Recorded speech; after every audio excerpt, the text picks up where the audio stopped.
Menangkap ikan menggunakan rumah apung gini biasanya disebut sebagai beranjang. Untuk menangkap ikannya, menggunakan jaring besar yang diikat di 4 tiang bambu. Jaring besar ini kemudian ditenggelamkan ke dasar danau. Nah, rumah apung ini dibuat sebagai ruang kendali untuk mengatur dan menaik turunkan jaring.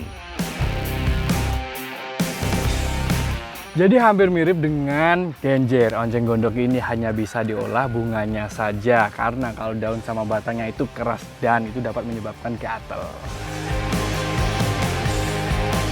Labu kacang yang sudah matang dan siap panen biasanya buahnya lebih berat dan warnanya lebih coklat. Oh iya, tanaman labu ini bukan berasal dari Indonesia yo, tapi berasal dari negara Afrika. Namun, labu ini sudah mulai dibudidayakan di daerah tropis seperti Sri Lanka, Filipina, Malaysia, dan tentunya di Indonesia. Jadi geplak waluh kacang ini hampir mirip dengan ententen. Hanya bedanya kalau ententen itu dibuat dari kelapa murni. Kalau ini ditambahin dengan labu kacang. Nah, ternyata rasanya itu dia dominan manis dan lembut.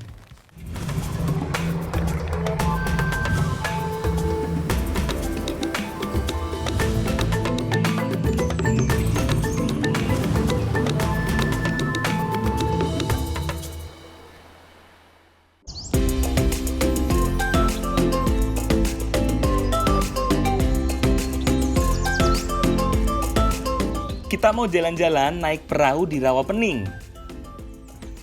Rawapening merupakan danau alami yang memiliki luas lebih dari 2000 hektar. Nah, saking luasnya, Rawapening ini mencakup 4 wilayah kecamatan di Kabupaten Semarang. Selain dijadikan tempat wisata, masyarakat sekitar danau memanfaatkan Rawapening untuk mencari ikan. Banyak cara untuk menangkap ikan di Rawapening, ada yang mancing, ada juga yang menggunakan jala. Dan ada pula yang membangun rumah apung di tengah rawa untuk mencari ikan. Wah, aku jadi penasaran gimana ya cara nangkep ikannya. Ya udah, langsung saja kita samperin rumah apung di tengah rawanya. Menangkap ikan menggunakan rumah apung gini biasanya disebut sebagai beranjang. Untuk menangkap ikannya, menggunakan jaring besar yang diikat di 4 tiang bambu. Jaring besar ini kemudian ditenggelamkan ke dasar danau. Nah, rumah apung ini dibuat sebagai ruang kendali untuk mengatur dan menaik turunkan jaring. Nah, tuh lihat, baru aja diangkat jaringnya. Udah ada ikan yang terjebak. Cara menangkap ikannya cukup unik. Jadi, jaringnya akan ditarik sambil digoyangkan kayak gini. Tujuannya agar ikan di ujung jaring bisa kita ambil menggunakan saringan yang panjang. Wah, lumayan banyak nih ikannya. Jenisnya juga macem-macem. Jadi sekarang kita lagi nangkap ikan di Rawapening dengan cara beranjang. Nah, teknik ini itu menggunakan jaring yang membentang 15 meter persegi. Nah, ini dipasang selama 1 hari ya Pak ya? 1 hari hasilnya udah banyak banget ini. Selain jaring dan rumah apung, yang tidak kalah penting dari menangkap ikan dengan beranjang ini ialah katrol pengatur jaringnya. Katrol ini dihubungkan dengan pemberat yang dipasang di ujung jaringnya. Nah, katrol inilah yang berfungsi untuk menurunkan dan mengangkat jaring dari dasar danau. Kelihatannya sih enteng nih. Tapi pas dicoba, ternyata berat juga yo. Ameli, Ampun, nggih. ya kita kei iwak. Nggih. Ikan terus tak kei banyu sithik. Nggih. Engko sing gede-gede dimasak, Eh? sing cilik diingu. Oh, Ya. agak semu kadang ya Pak ya? Ora apa-apa. Wah, mantap tenan iki. Lumayan. Langsung aja yuk kita olah jadi kuliner yang enak tenan. Anak negeri, sekarang kita mau mengolah ikan hasil tangkapan tadi. Nah, ini bakal kita olah menjadi masakan khas dari Jawa Tengah. Penasaran kan? Ya wis, kita persiapkan dulu masakannya. Pertama yang kita bikin jelas bumbunya lebih dulu. Bawang merah dan bawang putih kita ulek dulu sampai halus. Baru setelah itu masukkan cabai rawit merah secukupnya, kemudian ulek lagi sampai benar-benar halus. Kalau aku yo pasti ngolah ikan betutunya. Ikan gabus males atau betutu yang sudah dibersihkan ini langsung aja kita goreng sampai kering. Nah, ikan betutu ini memang harus digoreng dulu yo anak negeri. Tujuannya agar pada saat pencampuran kuahnya nanti, daging ikannya tidak hancur. Gorengnya harus sampai kering. Kalau sudah menguning seperti ini, langsung saja kita angkat. Oblo-oblo ini merupakan kuliner yang terbuat dari daun singkong, namun bisa pula diganti dengan daun pepaya. Daun pepaya yang sudah dicuci bersih ini kemudian direbus dengan air yang mendidih. Daun pepaya muda memiliki tekstur yang lebih lembut dan tidak sepahit daun pepaya tua. Dimasaknya pun harus sampai matang yo, agar daun pepayanya tidak terlalu pahit. Lanjut kita numis bumbu yang sudah dihaluskan tadi.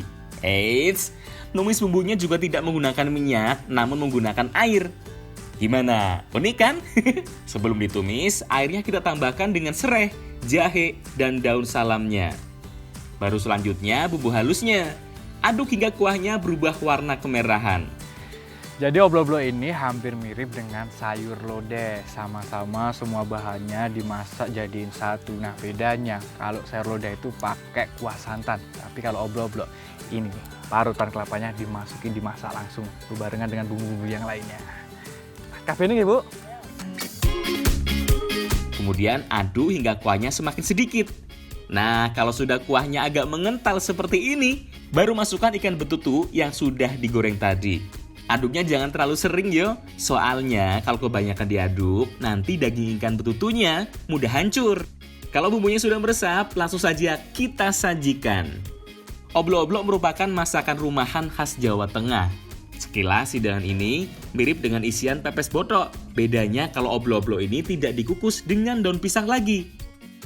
Nah, kelebihan dari oblo-oblo ikan betutu ini, apabila dipanaskan kembali, membuat rasanya lebih enak. Berbeda dengan pepes botok yang ketika dipanaskan kembali, cenderung rasanya berubah. Untuk rasanya, pastinya enak tenan iki. Mirip seperti buntil daun pepaya, tapi oblo-oblo ini rasanya lebih gurih dan daun pepayanya lebih lembut. Apalagi ditambah dengan ikan betutu gorengnya. Jadi lebih nikmat. Pokoknya perpaduan pas tenan iki. Jadi rasa dari oblo-oblo ikan gabus malas ini, bumbunya itu pas banget meresap sampai dagingnya, dan untuk ikannya itu gurih karena tadi udah digoreng.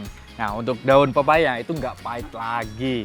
Wah tambahan parutan kelapa, wah itu makin kasar. Rasanya itu nikmat banget. Bu, monggo. Ayo Ken, minta nih Ken. Pak, nambah melino Pak. Waduh Bapak. Selain enak, ternyata daun oblo-oblo yang terbuat dari daun pepaya ini kaya akan manfaat. Daun pepaya bagus dikonsumsi untuk menderita diabetes. Karena daun pepaya mengandung antioksidan yang tinggi dan dapat melindungi sel penghasil insulin. Oleh karena itu, kadar insulin dalam tubuh akan stabil dan kadar gula dalam darah pun ikut terjaga.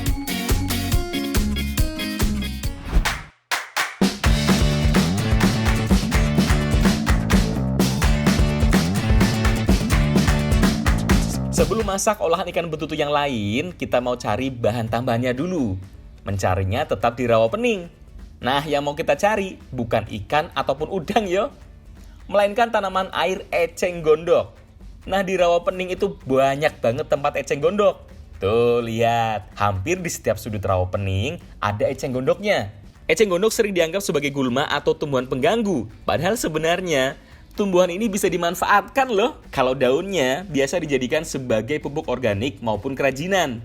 Nah, kalau bagian bunganya ternyata bisa diolah jadi masakan. Jadi di rawa pening ini terdapat banyak sekali enceng gondok. Bahkan saking banyaknya sama masyarakat sini itu enceng gondok ini dianggap sebagai hama karena dapat menghalangi laju perahu, dan juga kalau udah mati daun-daunnya ini bakal mengendap dan bikin rawanya ini dia dangkal. Wah, tapi ini yang bisa diolah hanya bunganya saja ya, kalau daunnya nggak bisa.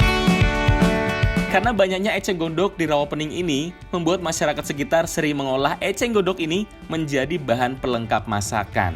Bunga eceng gondok yang siap diolah biasanya berwarna ungu dan bunganya rimbun. Yuk Ken, kita langsung saja petik yang banyak. Bunga eceng gondoknya ternyata cantik yo. Bisa juga nih dikasih kepujaan hati. Cie.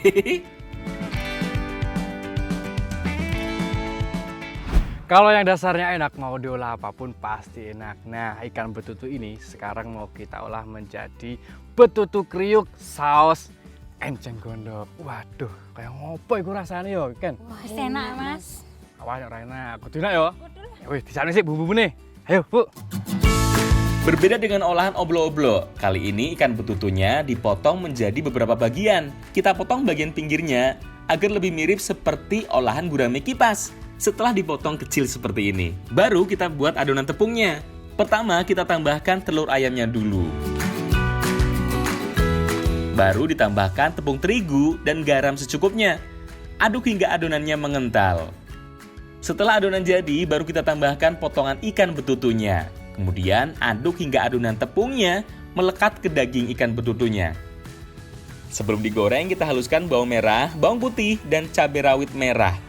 Setelah semuanya halus, baru tambahkan potongan tomat. Nah, tujuannya agar bumbu sambalnya menjadi lebih segar dan asam. Sip lah! Bumbu sambalnya sudah jadi nih. Langsung saja yuk kita tumis. Tumis bumbunya jangan lama-lama yuk. Cukup hingga aromanya keluar. Soalnya nanti kalau kelamaan, bumbunya bisa menjadi gosong dan pahit. Jadi hampir mirip dengan genjer. Onceng gondok ini hanya bisa diolah bunganya saja karena kalau daun sama batangnya itu keras dan itu dapat menyebabkan gatal.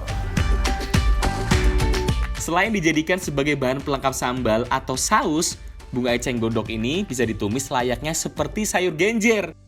Kalau bumbu sambalnya mengental seperti ini, tandanya saus eceng gondoknya sudah jadi. Sudah jadi?